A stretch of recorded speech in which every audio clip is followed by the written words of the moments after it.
스가랴서 2장 1절에서 5절 다 같이 시작.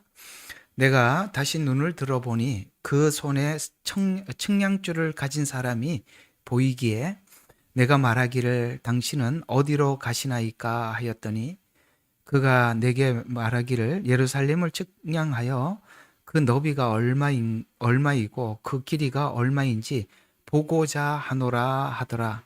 그리고 보라, 나와 말하던 천사가 나가고 또 다른 천사가 그를 만나려 나가서 그에게 말하기를 너는 달려가 이 청년에게 고하여 이르기를 예루살렘에 사람이 거하리니 그 안에 사람들과 가축이 많으므로 성벽 없는 마을같이 같으리라 하라. 이는 주가 말하노라. 내가 예루살렘에서 사면에 불의 성벽이 될 것이요 그 성읍 가운데 영광이 될 것이기 때문이라 하더라. 아멘. 우리 이제 1장 앞에는 여러분 넷불 환상이 나왔습니다. 넷불 환상은 이제 그러니까 이스라엘이 흩게 만들었던 네 제국에 대한 환상이라고 말씀을 드렸죠. 그 이제 이스라엘이 흩어지면서 그 당시 이제 우리가 배경으로 한번 상상을 해보시면 그 당시에는 국가가 성을 중심으로 해서 국가가 형성이 되었고 만약에 그 국가가 무너지면 성이 무너짐과 동시에 국가가 기반이 무너지게 되고 국가가 해체되게 되죠. 우리 옛날 고대 전쟁을 가만히 생각해 보시면 이제 어떤 침략군들이 침략을 하면 사람들이 이제 성 안에서 방어를 하게 되고 이제 성이 무너짐으로써 그 안에 있는 모든 백성들이 이제 패배를 인정할 수밖에 없고 뭐 일부는 포로로 잡혀가고 전쟁 중에 죽기도 하고 또 일부는 남아 있기도 하고 그렇게 되는 거 이제 상상이 가시죠?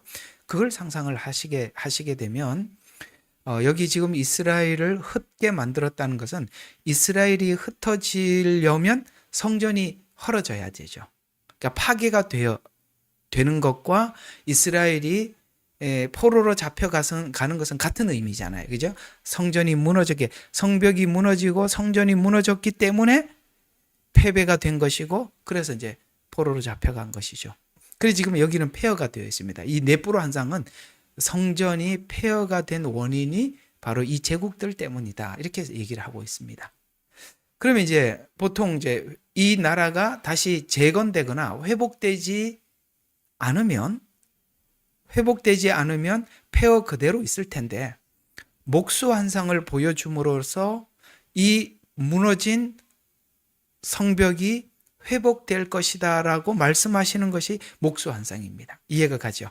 그러니까 목수 환상이 보여지지 않으면 이 헐어져 있는 상태로 그대로 있을 텐데 이 목수 환상이 보여짐으로 인해서 이 예루살렘 성전이 회복하고 재건되겠구나라는 것을 우리에게 예언으로 알려주는 것이죠. 근데 그러면 이 성을 재건을 하려면 목수들이 재건을 하려면 여러분 집을 짓거나 뭐 성전을 재건하거나 뭘 하더라도 가장 먼저 뭘 합니까? 측량부터 하잖아요. 오늘 그게 이제 측량 환상입니다. 한번 2장에서 보면 자 이게 이제 이런 이야기가 되는 거죠.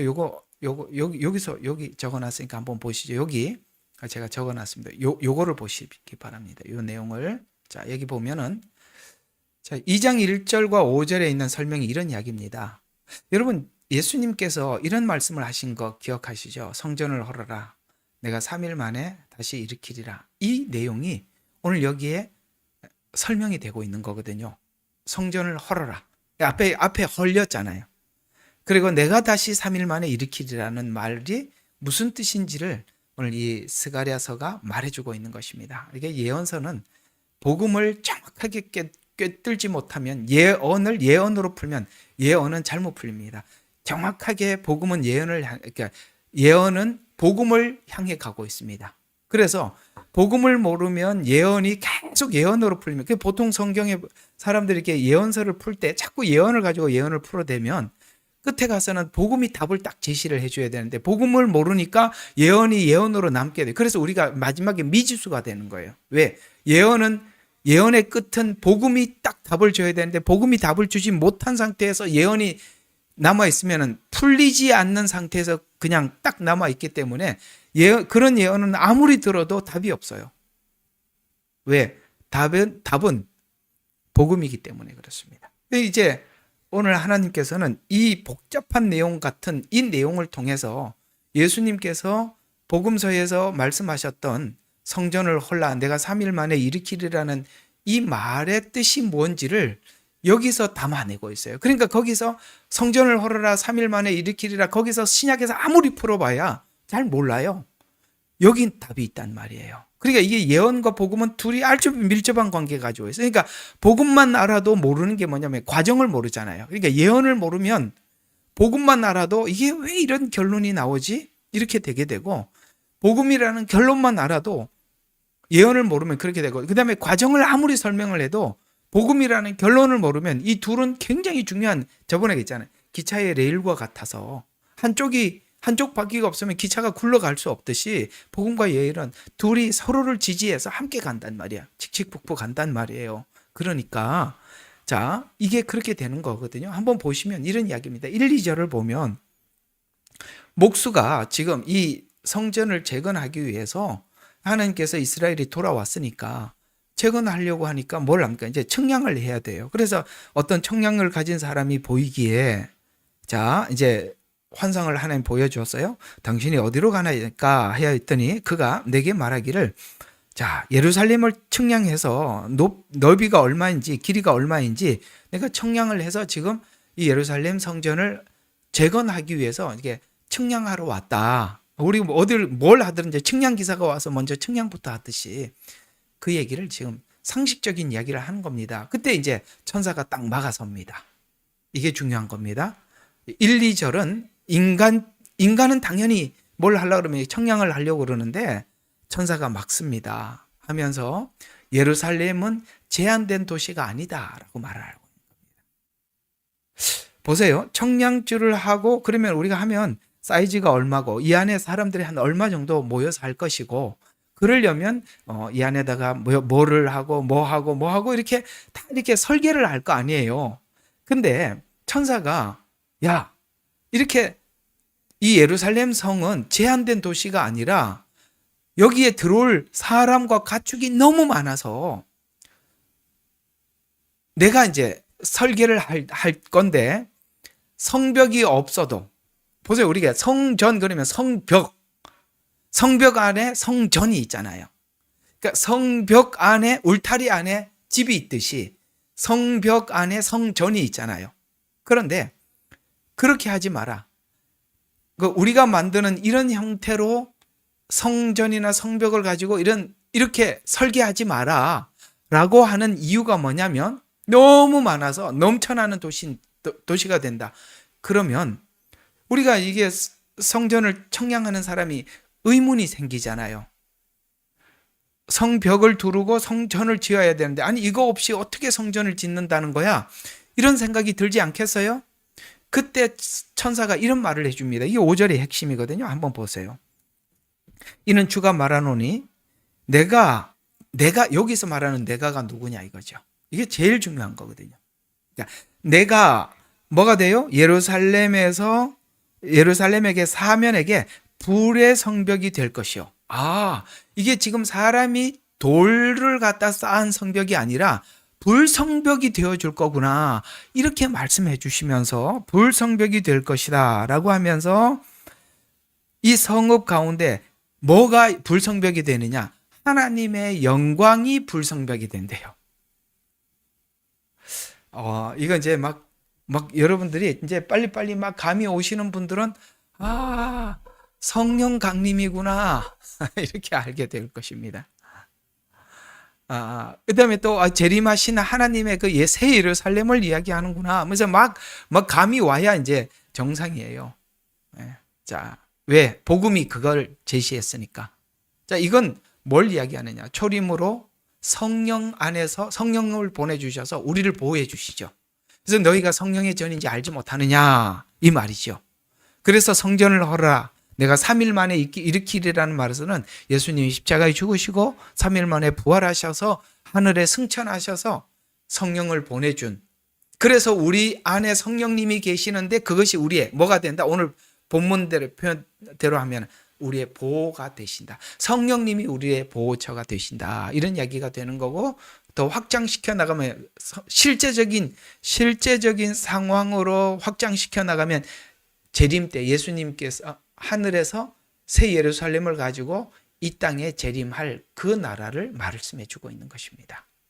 자, 그런 의미를 일단은 방향을 잡아 놓고 오늘 이 말씀을 설명해 보도록 하겠습니다. 예. 여러분, 이런 말들을 예언서를 할 때나 복음을 전할 때나 항상 반복해 가는 같이 보이지만은 오늘 제가 여러분들에게 이렇게 지금 스가랴서 2장 1절과 5절 말씀을 이렇게 전하고 있습니다만 이 가짜들이 이걸 얼마든지 다르게 인용할 수 있다는 걸 아셔야 돼요. 그래서 제가 원칙을 제대로 배우라는 거예요. 원래 성경은 이런 해석을 하려고 했던 것인데 이 악한 자들은 이런 내용을 얼마든지 자기가 원하는 대로 해석하는 거예요. 여러분, 성경은 글자가 활자기 때문에 바뀌어지지 않아요. 맞죠? 여러분, 누가 와서 이 성경 글자 활자를 바꿀 수가 있겠습니까? 그럴 수는 없어요. 이단은 뭐를 하느냐면 해석을 바꾸는 겁니다. 사단은 항상 팩트는 그대로 있어요. 원칙은 그대로 있어요. 활자는 그대로 있어요. 그러나 뭘 바꾼다? 해석을 바꾸는 거예요. 악한 자들은 이상하게도 똑같은 사건을 보고 사람들은, 악한 자들은 사단에게 사로잡히면 해석을 이상하게 하는 겁니다. 그리고 사단에게 사로잡히면 똑같은 원칙과 팩트라도 해석을 전부 다 악하게 하는 겁니다.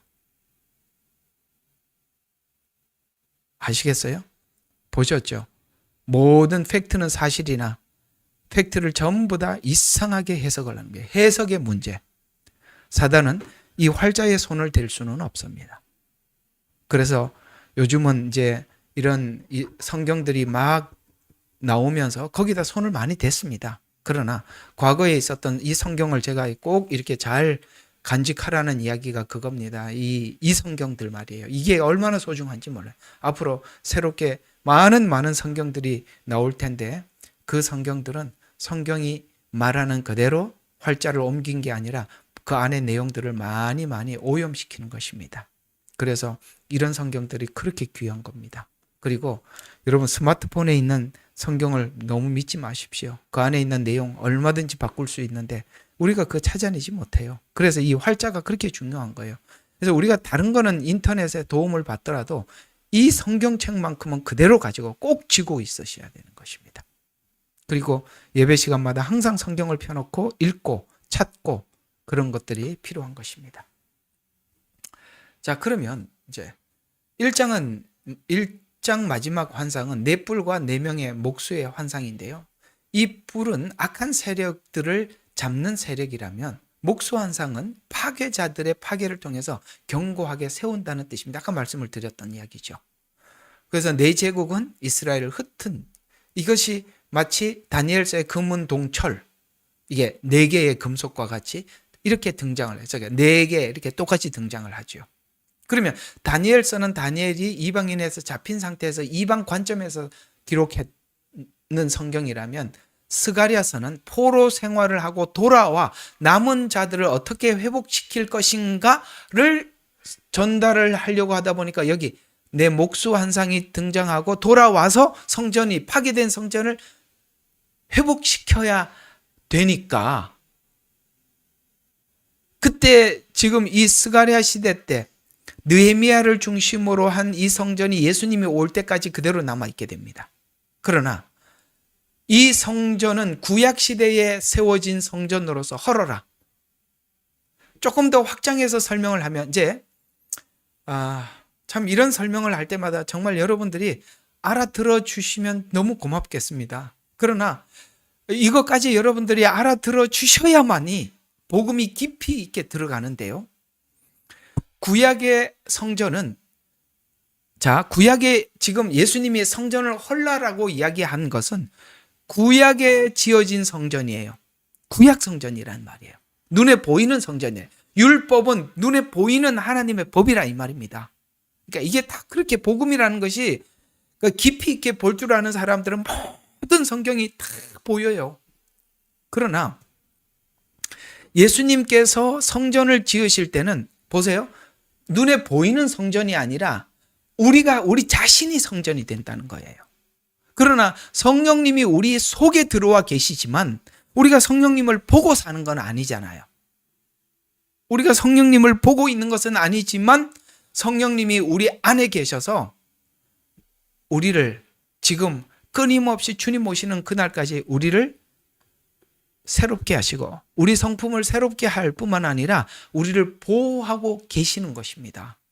그래서 오늘 불과 성곽이 되어서 내가 너를 보호해 줄 것이다 라는 이 말이 성령님이 우리 안에 들어온, 이해가 가세요? 지금 저것을 헐어라. 그러니까 지금 구약에 있는 성전을 막 짓기 위해서 이렇게 자를 재니까 하지 마라. 내가 불과 곽이 되어서 성전이 되어서 너를 지켜줘. 이제 이 두 구도를 이해가 가시겠어요? 이 말을 압축해서 한 말이 예수님께서 성전을 헐어라. 3일 만에 일으키리라. 지금 이 말을 예수님이 하고 있는 겁니다. 그 얘기예요.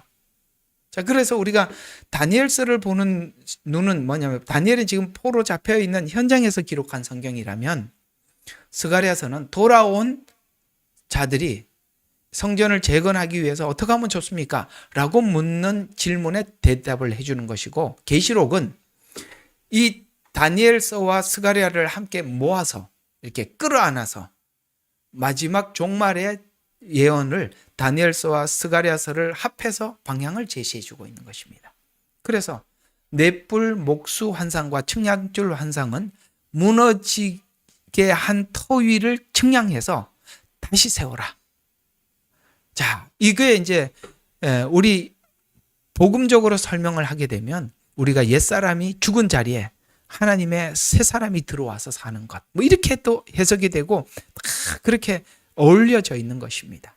자, 그러면 우리가 하나하나 보도록 하죠.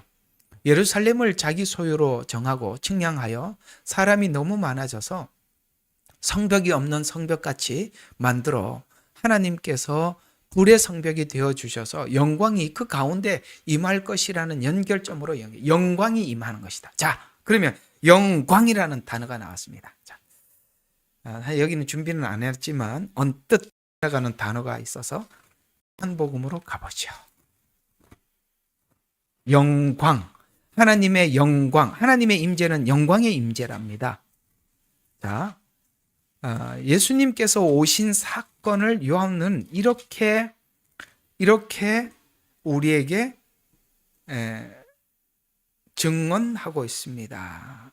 자, 하나님의 영광이 1장에 나오나요? 자, 어디 나오느냐면 없더라, 빛 가운데 깨닫지 못하더라. 하나님의 영광이 우리 가운데 임하였다라는 말씀이 요한복음에 좀 어디 있는지 좀 같이 좀 찾아주시겠습니까?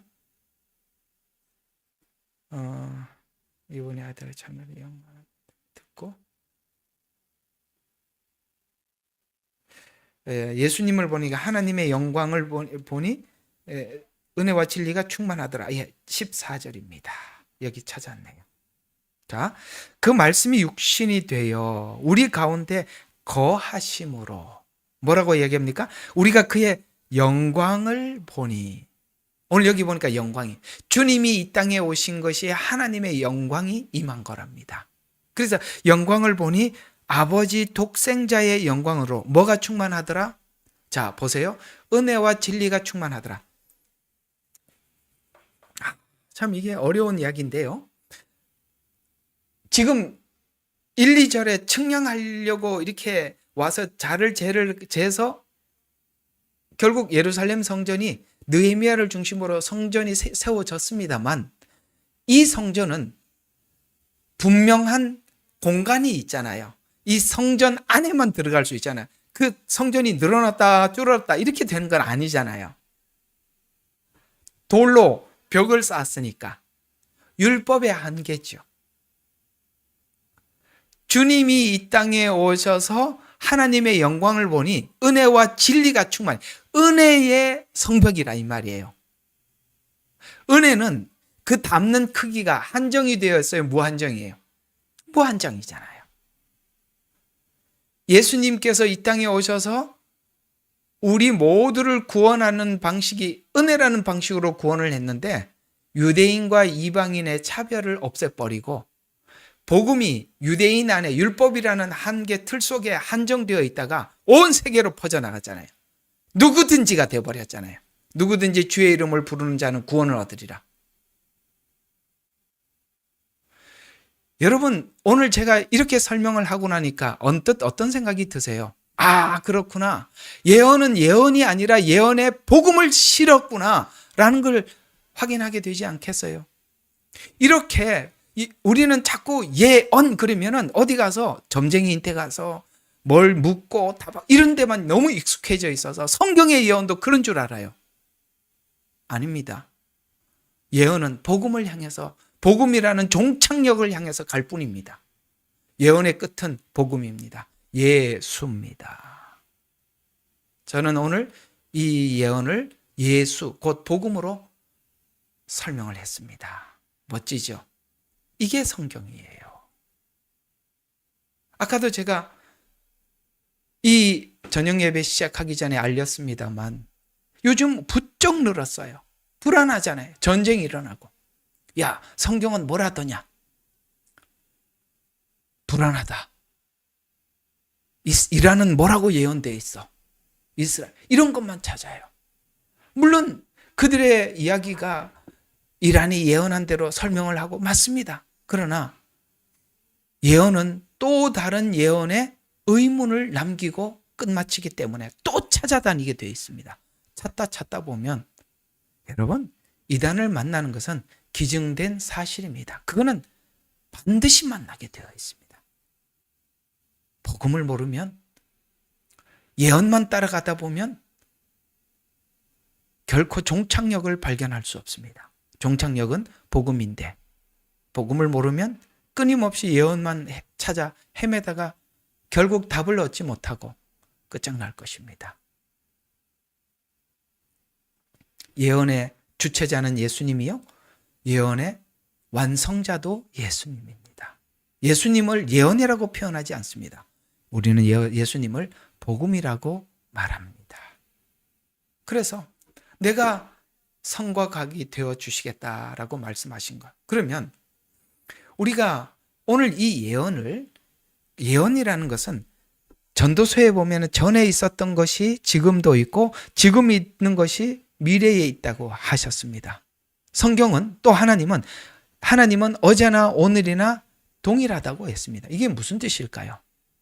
지금 우리에게 하셨던 이런 예언들이 갑자기 우리에게 발표한 메시지가 아니라 이미 과거에 있었던 한 사건이 오늘 예언으로 확장해서 설명하고 미래에 그것이 더 확장해서 설명할 뿐이지 그것은 이미 과거에 설명했던 어떤 한 장면, 어떤 한 내용을 가지고 예언서를 기록하게 되었고 이 예언은 미래에 갑자기 이렇게 될 것이 아니라 옛날에 있었던 사건을 관찰해서 미래의 예언을 관찰해서 이해하라고 하나님은 이미 앞에서 설명한 적이 있다는 것이죠.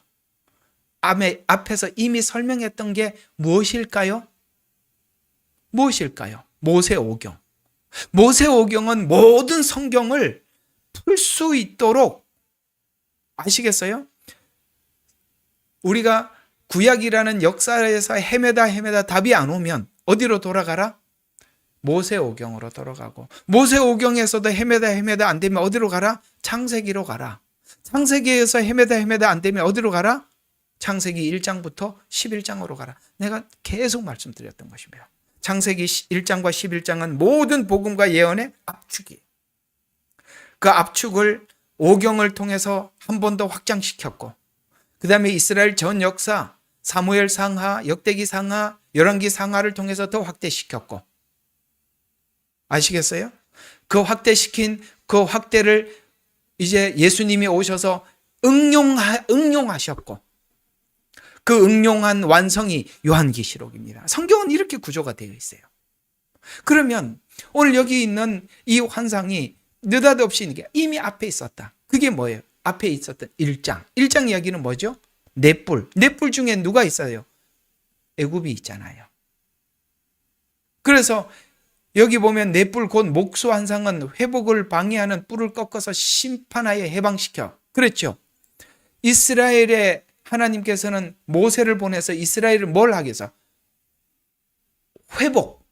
애굽에 있는 죄의 노예, 바로는 사단을 상징하고 있고 그 아래에 있는 하나님의 백성들을 꺼내려면 누군가가 가야 되는데 그것이 모세인데 모세는 예수님의 모형입니다. 그래서 꺼내서 뭐를 합니까? 뿔을 꺾어 세력, 힘이라 그랬잖아요. 권세라 그랬잖아요. 뿔은 권세라 그랬잖아요.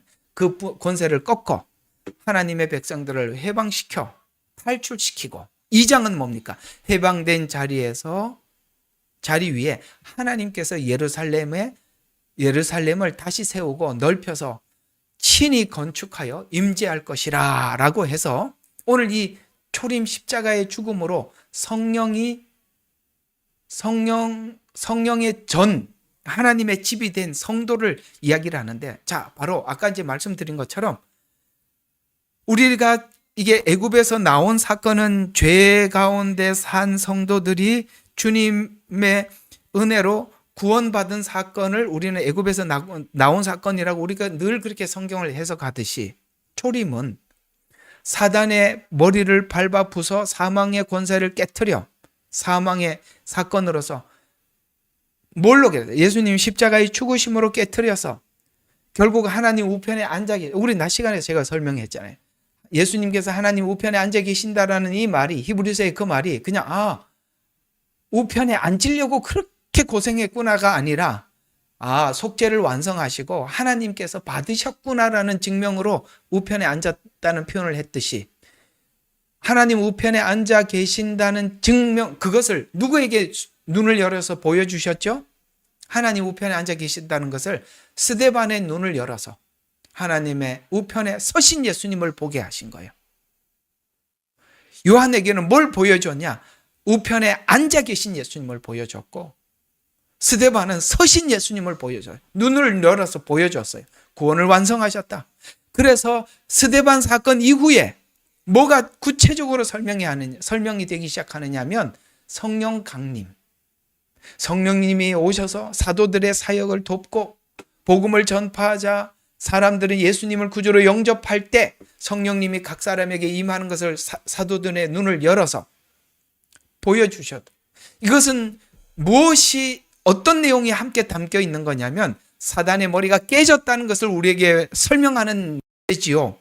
사망의 권세가 깨졌다는 것을 설명하는 메시지예요. 성령 강림은 단순히 우리를 보호하는 측면에서 오는 것이 아니라 사단의 권세가 깨졌다, 죄 용서함을 받았다, 하나님의 자녀라는 것을 인쳤다, 이것을 하나님께서 증명하는 것이 성령 내주지. 우리가 성령 내주를 얼마나 성령 내주는 창조보다 더 큰 은혜입니다.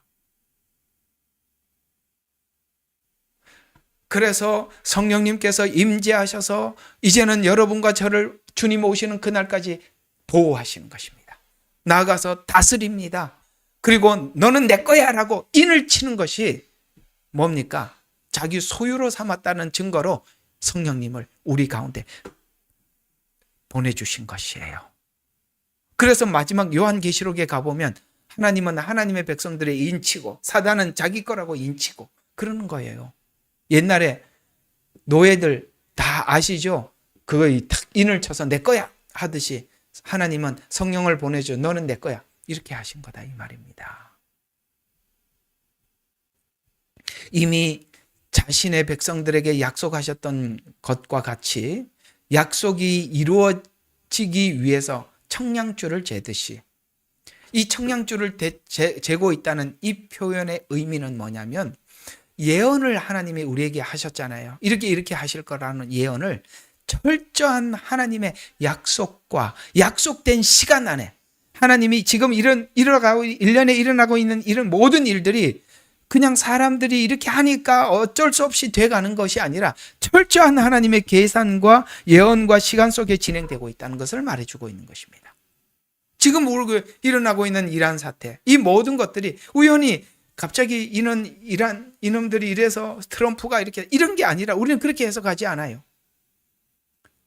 하나님의 예언 속에 철저하게 계산된 시간 속에 흘러가고 있다. 왜? 오늘 청량지를 재고 그 다음 일을 진행을 하셨지. 하나님께서 되는 대로 그때그때 땜빵하고 붙이고 이러지 않았다 이 말입니다. 철저한 하나님의 약속과 약속된 시간 위에서 차질 없이 진행된 예언의 성취라는 것을 우리에게 말씀해 주셔서 이 메시지는 이스라엘이 이해하는 대로 하나님의 임재, 곧 하나님의 임재는 곧 회복이라는 것을 상상하게 하는 거예요. 이게 무슨 뜻이냐면 여러분, 이스라엘 백성들이 성전이 지어지고 지금 성전을 짓고 있다는 것은 우리에게는 별로 이방인들이 이게 무슨 뜻인지 잘 몰라요. 우리 입장에서는 잘 모른다고요. 이게 뭔지. 그러나 성경이 말하는 대로 이 이야기는 어떤 의미를 가지고 있냐면 이스라엘 백성들에게 성전이 지어진다라는 성전을 짓는다라는 이 말의 뜻은 이스라엘은 이렇게 알아듣는단 말이에요. 아, 하나님이 임재하는 거. 이제는 하나님이 임재하면 우리가 회복하겠구나. 그러니까 성전이 지어진다라는 말은 이스라엘 백성들에게 그 말이 들리는 순간 그들은 자동으로 뭘 생각하느냐면 아, 하나님이 임재하시겠구나. 아, 우리는 회복하겠구나. 이 임재와 회복이 동시에 딱 들어온다 이 말입니다. 그렇다면 우리도 오늘 이 성전을 회복시킨다, 성전을 재건한다라는 이 오늘 예언은 우리는 바로 두 가지를 동시에 함께 생각해야 되겠죠? 아, 하나님께서 임재하시는구나. 하나님이 회복하시는구나. 이 두 가지가 우리에게도 동시에 이해가 되어야 되겠죠. 왜? 이스라엘이 그렇게 이해를 하고 있기 때문에 우리도 예언서를 볼 때 그렇게 이해를 해야 되니까 스가랴서 2장 1절과 5절은 임재와 회복 이 두 단어를 바로 떠올려야 된다 이 말입니다.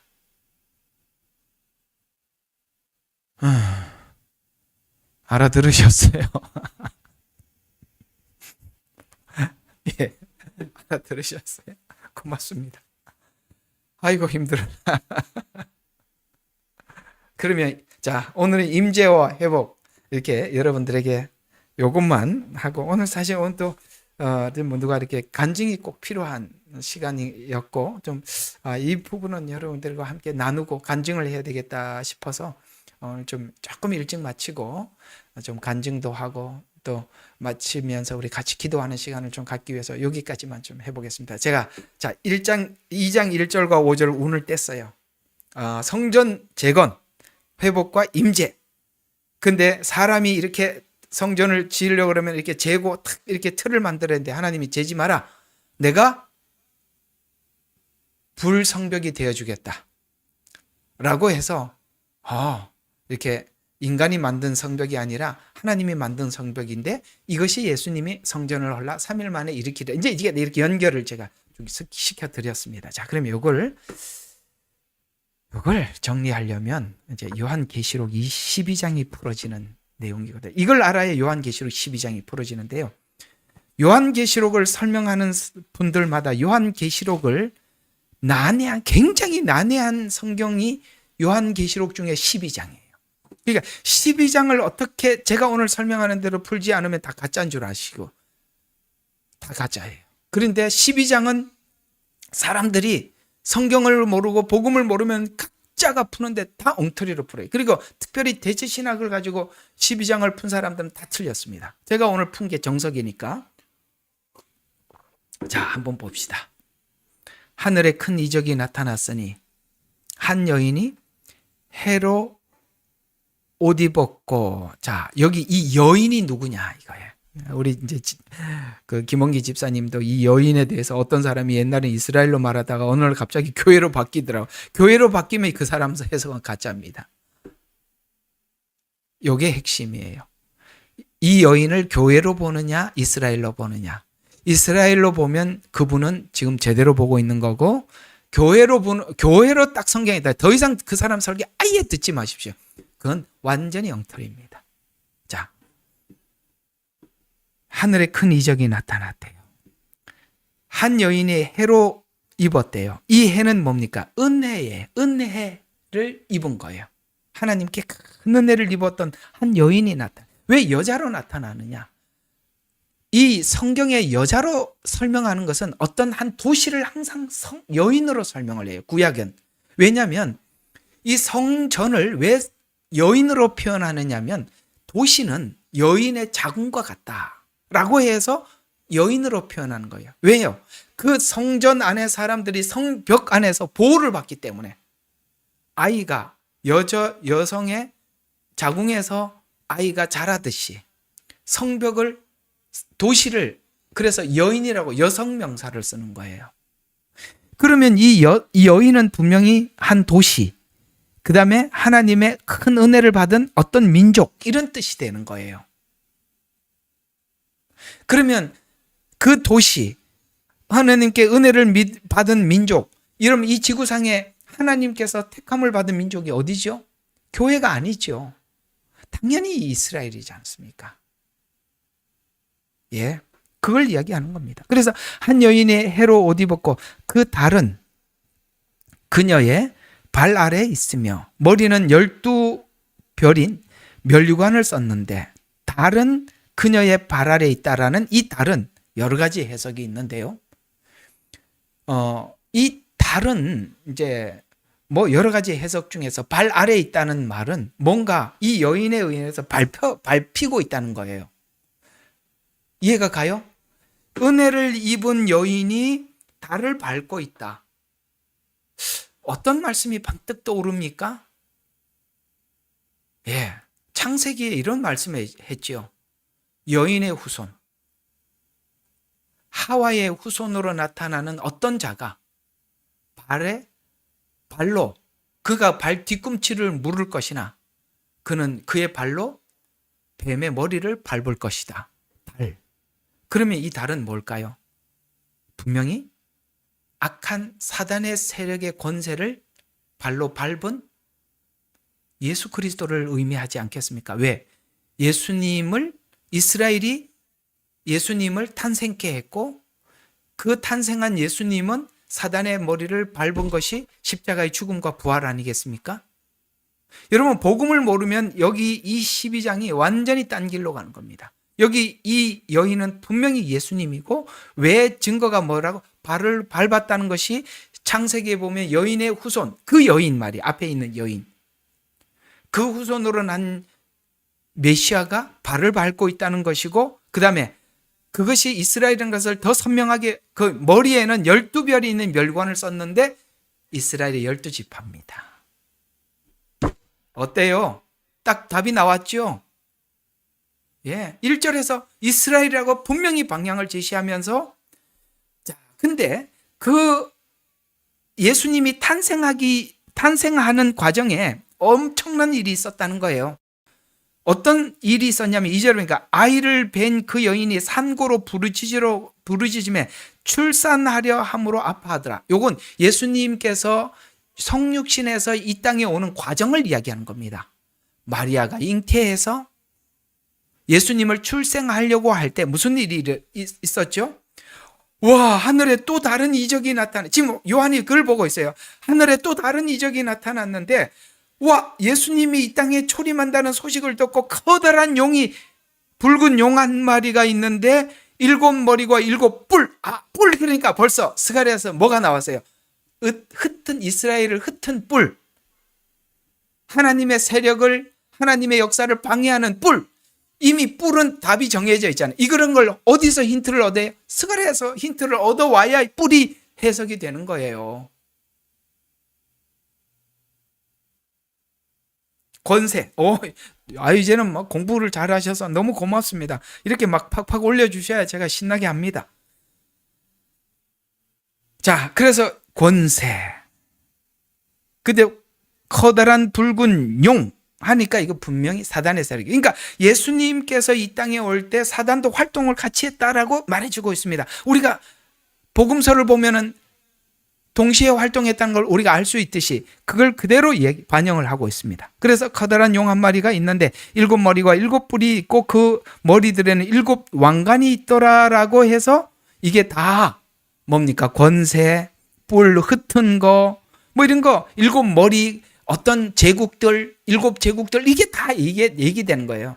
그러나 성경은 4제국을 이야기하는 것 같지만은 또 성경은 7제국을 말하는데 거기에서 빠진 제국들이 있어요. 그러니까 애굽부터 시작해야 되는 거예요. 그러니까 애굽부터 시작해서 쭉 설명을 할 때는 7이라고 표현을 하고 있고, 다니엘이 본 나머지 제국들 있잖아요. 이후에 나타날 제국들은 4제국이에요. 그러나 이미 앞에 제국들이 있었단 말이죠.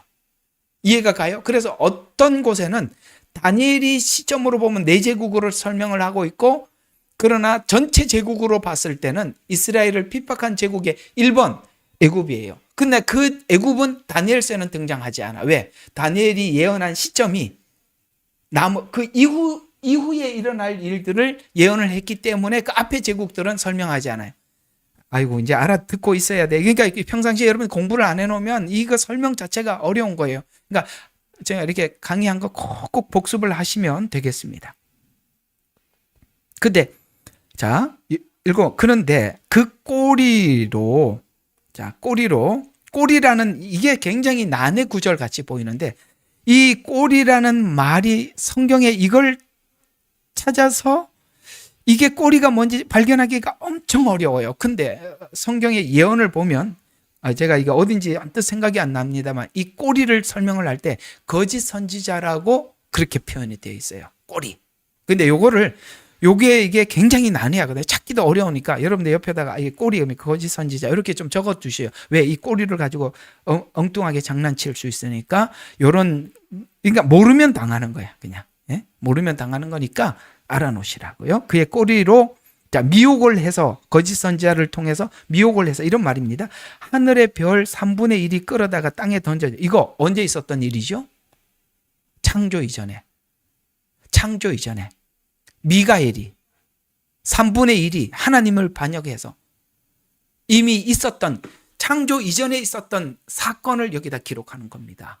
그래서 3분의 1이 끌어다가 땅에 던져지더라. 또 용이 그 아이가 그러니까 지금 이 방해하는 세력이 누군지 정확하게 밝혀주고 있는데, 그 용이, 그러니까 타락한 천사, 사단의 세력이 이렇게 되는 것입니다. 그죠? 이미 떨어진 앞에 있던. 그러니까 세력이, 그 용이 그 아이가 태어나자마자 삼키려고 출산하는 그 여인의 앞에 서 있더라.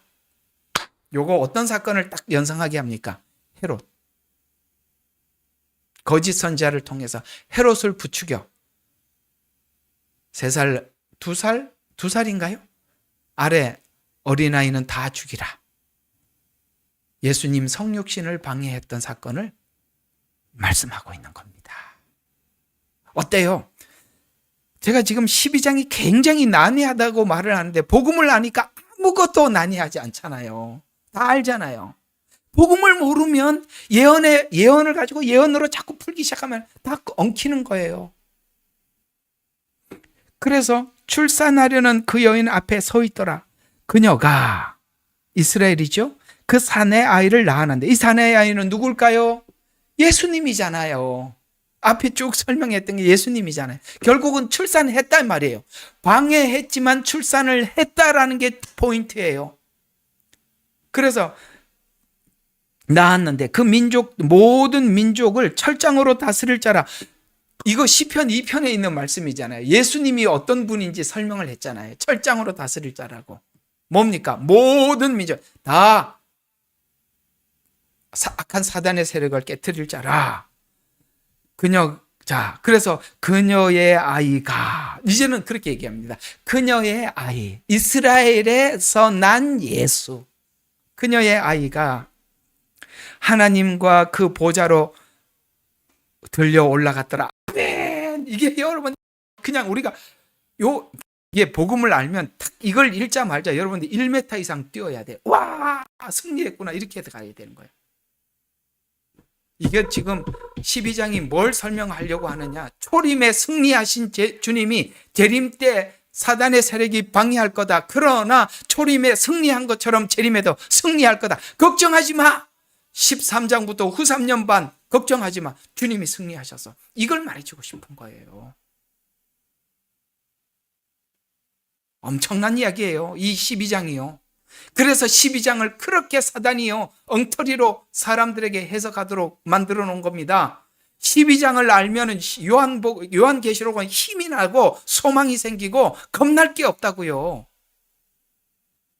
근데 이상하게 12장에 가서는 전부 다 한번 12장 들어보자 들을 수가 없어요. 얼마나 엉터리로 해석을 하는지 들을 수가 없다고. 이게 교회로 들어가 버리면 완전히 꼬여버리는 거예요. 6절까지만 하고 끝내겠습니다. 보좌 앞으로 올라갔더라. 이거 뭐예요? 스데반이 본 거, 하나님 보좌 앞에 요한이 본 거, 하나님 보좌에 앉은 거, 그걸 이야기하는 겁니다. 이걸 뭐냐? 초림에 오신 예수님이 구원을 완성하시고 하나님 보좌에 올라갔다. 승리했다. 재림 때도 승리할 거니까 걱정하지 마. 아무리 방해가 있어도. 이걸 말하고 싶은 거고요.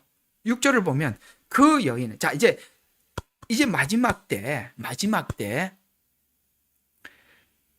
자, 그 여인은 광야로 도망하였는데, 자, 이건 뭐냐? 그 여인은, 자, 이 여인이 지금 이스라엘이라고 했잖아요. 그러면 그 여인은 어떤 여인이죠? 12장 1절에 말하는 한 여인. 이스라엘이잖아. 같은 이스라엘이에요.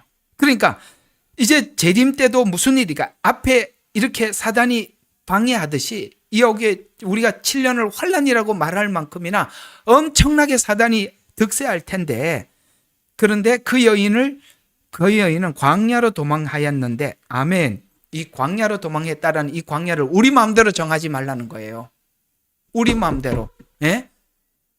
봐라 이 교회가 마지막 때 광야로 도망갔듯이, 여기 교회 그러니까 도망가. 그래서 산골에 굴 파고 도망가려고 하는 거예요. 이게 그렇게 만드는 거예요. 피난처 만들게 만드는 거예요. 근데 이 광야가 어디냐라고 말하지 않아요. 그러나 하나님이 예비한 곳이라고 분명히 말하고 있어요. 주님은 이스라엘이 피할 곳을 준비해 놨어요. 하나님은 하나님의 백성들에게 분명히 준비한 곳이 어딘지 그때 가르쳐 줄 거예요. 미리 우리가 여기다 저기다 하지 말라는 겁니다. 그래서 광야로 도망하였는데, 그곳에서 그들이 그녀를 1260일 동안 부양하도록 하나님께서 그녀를 위하여 마련해 놓은 곳이 있다, 이 말이야. 하나님이 준비해 놨대요. 하나님이 뒤에 나오잖아. 예? 이게 저게 어떻게 교회예요? 지금 이스라엘을 위해서 여기 이 날짜는 무슨 날짜죠? 그렇습니다. 환란 때 등장하는 숫자, 날짜 아니겠어요? 맞지요? 환란 때 등장하는 숫자잖아요. 후 3년 반, 날짜, 전 3년 반, 후 3년 반, 42달, 1200며칠이에요. 이게 급할 때는 말이 항상 안 나오더만. 그렇게 하나님께서 이스라엘을 위해서 1260일, 고맙습니다. 예. 이게 저는 원래 숫자 여러분이 좀 가르쳐 주셔야 됩니다. 자, 그렇게 하나님께서 이 말 잘 기억해 두세요. 이스라엘을 위해서 뭐 한다고요? 부양하도록. 이 부양은 뭡니까? 눈이 열리는 시간이에요. 이스라엘의 눈이 열리는 시간이란 말이에요. 그래서 부양하도록 하나님께서 그녀를 위해서, 이스라엘을 위해서 마련해 놓은 곳이 있더라. 마련해 놓은 곳이 있더라. 부양하도록. 그러면은 1260일이라는 이 숫자는 후 3년 반 때 사용하는 숫자가 아니라 전 3년 반을 날로 표현하고 있고, 후 3년 반은 달로 표현하고 있어요. 그렇죠? 기억하셔야 돼요. 앞에는 날짜, 뒤에는 달로 표현하더라 라고 했는데, 부양한다라고 했다면 이 부양은 어떻게 할까요? 자, 이 마지막 정리를 합니다. 전 3년 반의 주인공이 누구라고요? 두 증인. 후 3년 반의 주인공이 누구? 두 짐승. 두 증인이 뭘 하죠? 이스라엘을 여는 역할을 하잖아요. 그러면 여기 부양이라는 것은 무슨 뜻일까요? 두 증인을 통해서 이스라엘의 눈을 열어가는구나. 여기서 12장이요. 요한계시록 전체를 볼 수 있는 그 우리로 말하면 캄캄한 요한계시록의 후레쉬라고. 이걸 봐야 요한계시록이 다 보여. 그래서 12장을 그렇게 꼬아놓고 모두에게 해석하지 못하도록 닫아놨는데, 교회로 딱 교회로 적용해서 풀려고 하는 순간 다 닫혀버리는 거예요. 그리고 다 엉터리가 돼버리는 겁니다. 여기까지. 있더라. 오늘 핵심이 뭐라고요? 그녀를 위해서 마련하는 것이 있더라. 하나님이 준비해놨더라. 아멘. 여기까지입니다. 예레미야의 눈물은 시대에 맞는 말씀 선포와 변질되지 않은 순수 복음을 외치고 있습니다. 함께 연결되어 하나님께 예배드리며 이 마지막 때에 하나님께 쓰임받길 원하시는 분은 카카오 채널로 연락 주시면 연락드리도록 하겠습니다. 고정 댓글에 채널 경고와 착제에 대비한 예비 채널과 제2채널 링크를 올렸습니다. 이 채널 또한 구독 부탁드리겠습니다. 감사합니다. 우리는 역사상 가장 중요한 시점을 지나고 있습니다. 하나님께서는 하나님의 일을 하시기 전에 사람을 준비시키셨음을 우리가 알고 있습니다. 하나님 말씀은 마지막 때에 대추수, 대부흥의 때가 있다고 분명히 예언하고 있습니다. 아멘. 하나님의 말씀이 그대로 성취될 것을 믿습니다. 예레미야 눈물은 잠자는 교회와 영혼을 깨우기 위해 노력하고 있습니다. 이 가슴 뛰는 일에 함께 하길 원하시는 분은 카카오 채널로 연락 주시기 바랍니다. 당신은 위대한 하나님의 사람입니다.